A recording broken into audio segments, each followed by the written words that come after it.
Hey everybody, I thought I'd shoot this video because recently I immersed myself back into the business operations of quality control, processes, policies, protocols, standard operating procedures, compliance, basically compliance related issues.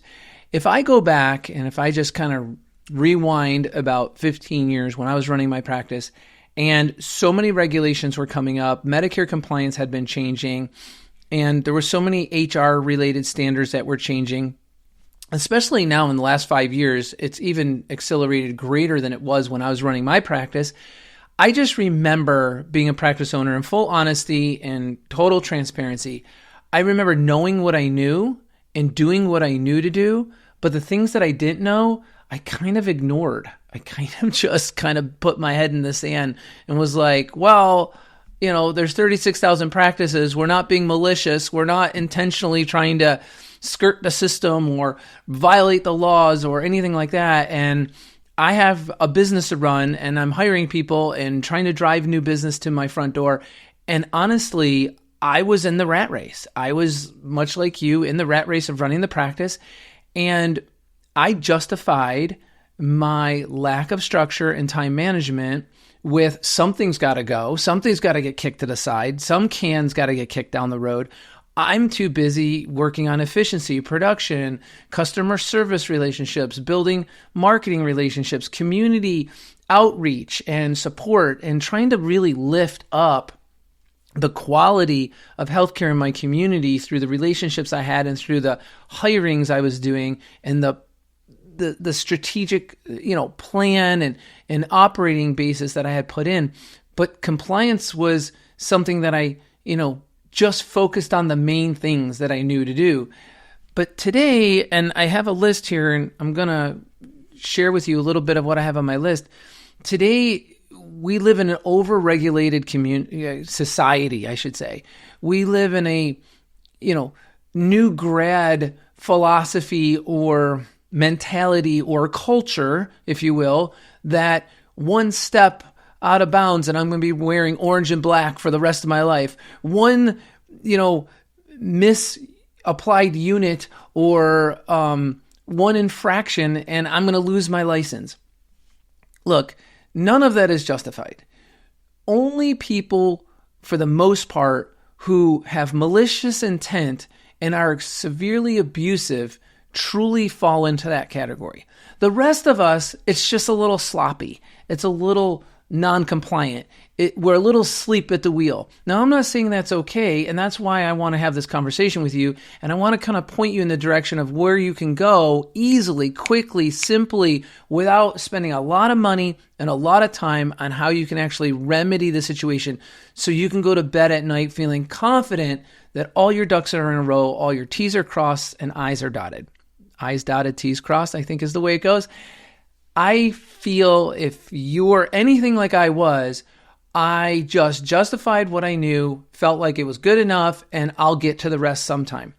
Getting to the rest is easier to do than you could possibly imagine. Whether you go through our,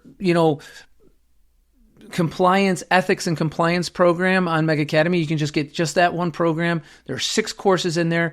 Everything you're going to need to know and all the role play and all the application and all the tools and all the policies. We'll even give you an audit. We can work that out so you can actually get a practice audit so for sure when you're done, everything is in order.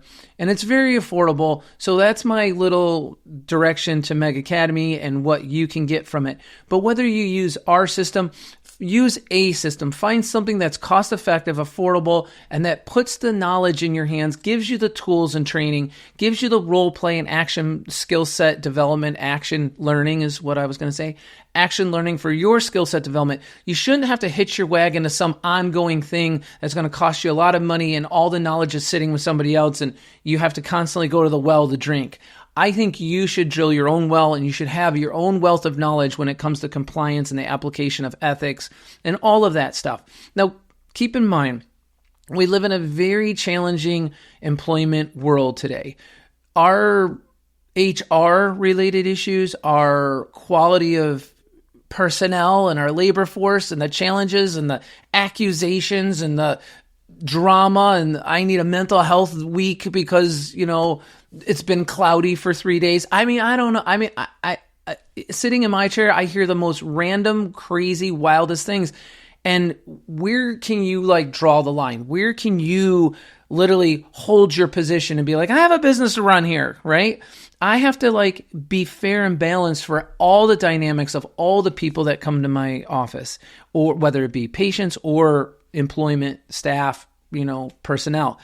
You're creating a company culture that you can be proud of. And part of that is knowing that you have your compliance standards in practice. So without any further ado, let's dive into what those key elements are that you should know about, or those bullet point educational issues and points of importance that you literally have to put in your practice if you're going to go to bed knowing, I've got this thing all wired up. So I used to worry about compliance all the time. I used to ignore it. I used to lose sleep over it, and I just kind of justified. So that's my short intro to say, don't do that. You can do better than that, and the information is easily accessible on your fingertips. So here it is. In our ethics and compliance, I can only speak from our point of view. So use this so you know what's here, and then compare to what's out there if that's of interest to you. We have an essential compliance program where we show it's 7 essential key elements of best clinical practices. We'll go over those with you. We'll help you to establish your company culture through coaching and through dialogue and through role play. You should have in your practice a written digital risk management plan. Super important that is documented and in your PMP as a risk management plan. Your HIPAA compliance should be in. You should have those certifications on a yearly basis rather. How are you safeguarding your PHI? What is the system you're using? Usually your EMR system can help you with that, but there are other layers as well. What system do you have in place on how to detect fraud and abuse? Are you doing your OSHA safety training? Are you actually applying the OSHA standards and documenting it? Do you have an educational plan that goes out either semi-annually or annually on educating your staff about harassment, discrimination, sexual harassment, all kinds of harassments really? And of course, are you using any type of AI or any other kind of outsourced service to help you with your documentation and coding guidelines? I think it's really, really important. In any program you take, you should obtain an OSHA manual, a HIPAA manual, and some form, shape, outline, if you will, minimally, of a policy procedure compliance manual. Just a compliance policy and procedure that goes in your full PMP manual for sure. The benefits of doing this and having this done is so that you can actually implement these reporting measures when something does happen. That's probably the number one question you're going to get when there is a breach, let's say an email breach or some sort of reporting compliance outpoint that comes to your attention. How does it filter through your organization? Who does it go to, in what order? Who knows about it? What gets reported? What doesn't get reported? Really important for you to understand that and be comfortable with that. Understanding the complexities of the anti-fraud laws, the false claim laws, the anti-kickback laws, Stark laws. Super important to have that written up and put into your hands. As a practice owner, I really knew the Stark laws and the anti-kickback laws, but I didn't really dive into the details of the rest. And now that I know, and now that I actually pass this on and train on this stuff, it's pretty enlightening. I mean, it's pretty shocking how in-depth these rules and regulations have become. And they're not in our favor, I can tell you that. Apply some reasonable safety standards. What is it that you're applying as a reasonable safety standard against PHI breaches? Ensuring that all your information is safe according to HIPAA, and that your high-tech security rules are in place. And like I mentioned before, that your breach notification is understood and you know how to do it and handle that through your practice. I know this is a little tech heavy today in this episode, but I think it's important to kind of trigger some thoughts in your head about well, what am I doing about that? Let's see. prohibiting all forms of workplace retaliation and workplace violence. How are you prohibiting that? How are you going to defend against somebody saying, well, this is becoming a hostile work? I had a practice owner similar to you, I'm sure, who came to me and said, Brian, I don't know what to do with this situation. And I said, what happened? Well, I fired this person due to lack of performance, had my 3 write-ups, had my, personal improvement program going. And right before I terminated her as a result of her inaction, she said, I'm feeling like this is a hostile workplace violence. And you literally talking to me about me losing my job is very aggressive. And he was like, what is going on right now? I'm literally having a consultation with you due to lack of performance, and this is your job to lose. And I've laid out all the metrics that have to be met for you to keep your job, and you're not doing them. So I'm going to, and she literally filed a claim against the owner for terminating her and claiming that the actions of remediating that person, rehabbing that person, putting them through their PIP, the personal improvement program, and their consultations was an act of hostility. So this is kind of what is going on out there. I'm not saying it's right. I'm not saying I don't even know what the end result of that is, to be honest. I don't know where that fell. But what can you do about it? What standards of practice do you have? What employee educational process can you put in advance so that employee could never make such a claim? Like they sign off like knowing this is the prescribed remedy for people who are failing to perform. Like these are the steps that will be taken within this practice. And that's like in their first 30 days, in their first 2 weeks, in their onboarding process. You have a new hire orientation process to the practice, to the policies, to the procedures.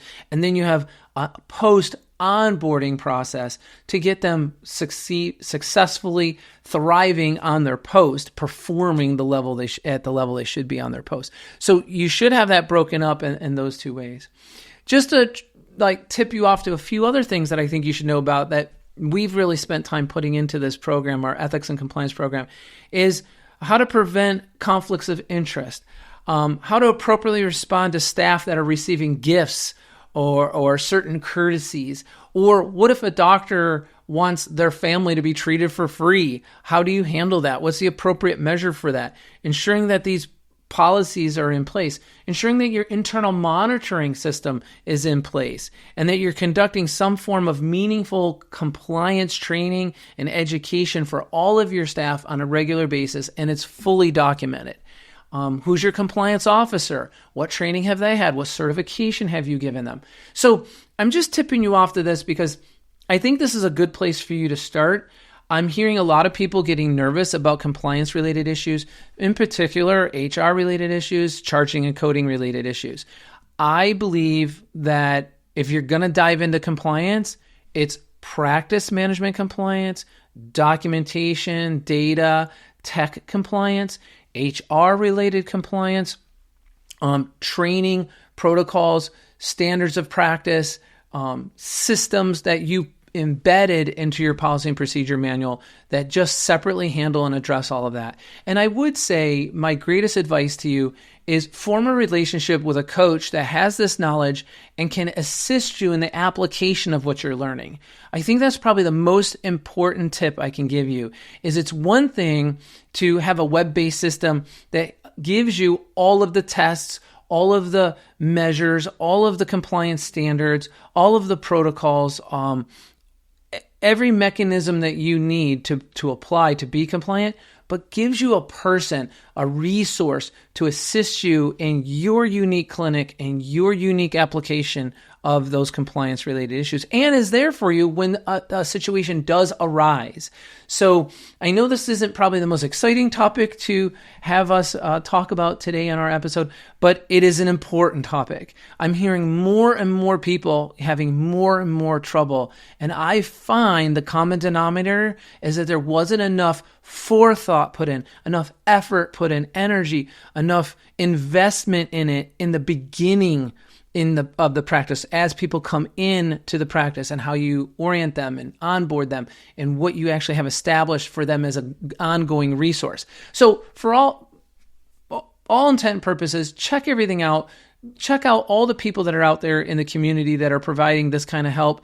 You can start with our website if you wish and click on learn more on our compliance program and then go from there. Whatever you do, pay a reasonable amount, get an exchange in abundance of materials, and get the support ongoing, on retainer, on the side. Use them as you need them, relationship, if you will, for when something does happen or when you are in need of help with applying this kind of material.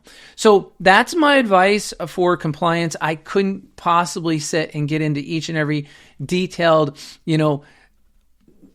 test and measure that you have to have. But other than to let you know that there are several, I think there's something like 8 to 18 different tests and measures that you can put in depending on the size and scope and diversity of your practice in terms of patient population.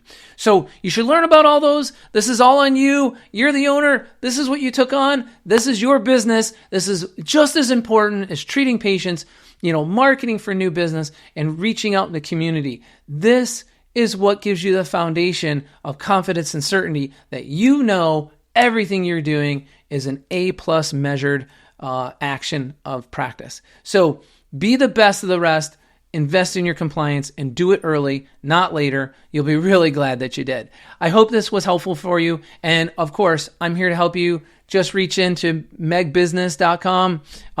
You can email Jen, Jenn, at megbusiness.com. And we're here to help you at all times. So as always, start tomorrow, start every single day expecting to do well.